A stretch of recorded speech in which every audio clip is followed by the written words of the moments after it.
ஞாயிறுக்கு அப்புறம் திங்களு, தை பிறந்தா பொங்கல். ஏன் பொங்கல் நல்வாழ்த்துக்கா? நீ பொங்கல், அதனால பொங்கல் நல்வாழ்த்துக்கா. என் தம்பி பாருங்க நல்லா கெத்து காட்டுறான். பொங்கலுக்கு இப்படி ஒரு விளக்கத்தை கேட்டு இருக்கவே மாட்டீங்க.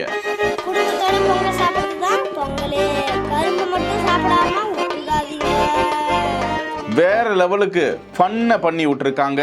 சிரிப்பு பொங்கி பொங்கி வருதா? இதுதாங்க பொங்கல் விழா. நல்லா சிரிங்க. டாக் வித் தேவா என்கிற இந்த இன்ஸ்டா பக்கத்தை பார்த்தோம்னாவே இந்த குட்டி சிறுவர்களோட லூட்டி வயிறு குலுங்க குலுங்க சிரிக்க வச்சிடும். இந்த பொங்கல் விழாவில் எப்படி பொங்கல் கொண்டாடணும், எதுக்காக பொங்கல் கொண்டாடணும், கரும்பு எப்படி சாப்பிடணும்னு அந்த குழந்தைகள் சொல்றதை கேட்டோம்னா, அதுவும் நான் உங்க தேவா என்ற ராகத்தோடு அவங்க பேசுறதை கேட்க கேட்க பொங்கலை விட மிகவும் இனிமையா இருக்குல்ல. அந்த குழந்தைகளுக்கும் அவர்கள் சார்ந்த அன்புக்குரியவர்களுக்கும் பொங்கல் வாழ்த்துக்களை பதிவிட்டுக் கொள்வோம். செய்திகளை உடனுக்குடன் தெரிந்து கொள்ள பிஹைண்ட் வுட்ஸ் நியூஸ் வாட்ஸ்அப் சேனலுடன் இணைந்திருங்கள்.